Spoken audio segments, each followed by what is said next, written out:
ছাত্র জনতার অভ্যুত্থানের মুখে ক্ষমতাচ্যুত সাবেক প্রধানমন্ত্রী শেখ হাসিনা ১ মাসের বেশি সময় ধরে ভারতে অবস্থান করছেন। এ সময় বাংলাদেশ ভারত সম্পর্কে দেখা দিয়েছে তিক্ততা।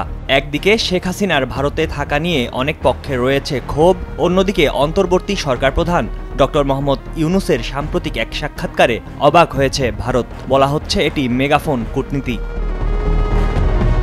বিবিসির এক প্রতিবেদনে বলা হয়, শেখ হাসিনার ১৫ বছরের শাসনামলে ঘনিষ্ঠ ছিল বাংলাদেশ ভারত কৌশলগত ও অর্থনৈতিক সম্পর্ক।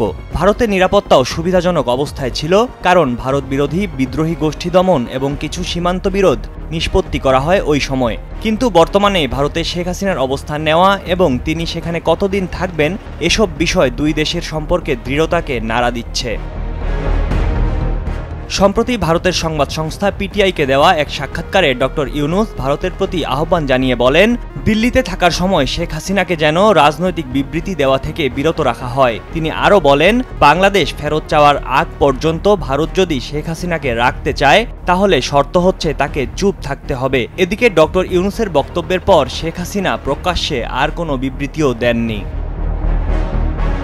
ওই সাক্ষাৎকারে ডক্টর ইউনূস বলেছেন, দুই দেশের দ্বিপক্ষীয় সম্পর্ক এগিয়ে নিতে একসঙ্গে কাজ করতে হবে। দুই দেশের সম্পর্ক এখন নিম্ন পর্যায়ে আছে। ডক্টর ইউনূসের বক্তব্যকে ভারতের সাবেক কূটনীতিকরা মেগাফোন কূটনীতি হিসেবে বর্ণনা করেছেন এবং বিষয়টিতে তারা বিস্মিত হয়েছেন বলে জানায় বিবিসি। একজন ভারতীয় কর্মকর্তা বিবিসিকে বলেন, বাংলাদেশে কি ঘটছে সেগুলোর দিকে ভারত নজর রাখছে এবং ঢাকা থেকে সরকার ও বিশিষ্টজনরা কী ধরনের বক্তব্য ও বিবৃতি দিচ্ছেন সেগুলোর দিকে লক্ষ্য রাখা হচ্ছে। ঢাকায় দায়িত্ব পালন করা ভারতের সাবেক হাইকমিশনার বিনা সিকরি বলেন, বাংলাদেশের অন্তর্বর্তী সরকারের সঙ্গে কথা বলতে এবং দুই দেশের সব উদ্বেগের জায়গাগুলো নিয়ে আলোচনা করতে ভারত তাদের প্রস্তুত থাকার ইঙ্গিত দিয়েছে। একই সঙ্গে কিসের ভিত্তিতে ডক্টর ইউনূস দ্বিপক্ষীয় সম্পর্ক নিম্ন পর্যায়ে রয়েছে বলে মন্তব্য করেছেন তা স্পষ্ট নয় বলে উল্লেখ করেন তিনি। এদিকে বাংলাদেশের পররাষ্ট্র মন্ত্রণালয় এ সমালোচনা প্রত্যাখ্যান করেছে। পররাষ্ট্র উপদেষ্টা তৌহিদ হোসেন বলেন, ডক্টর ইউনূসকে যদি নির্দিষ্ট বিষয়ে জিজ্ঞাসা করা হয়, তিনি অবশ্যই তার মতামত প্রকাশ করতে পারেন।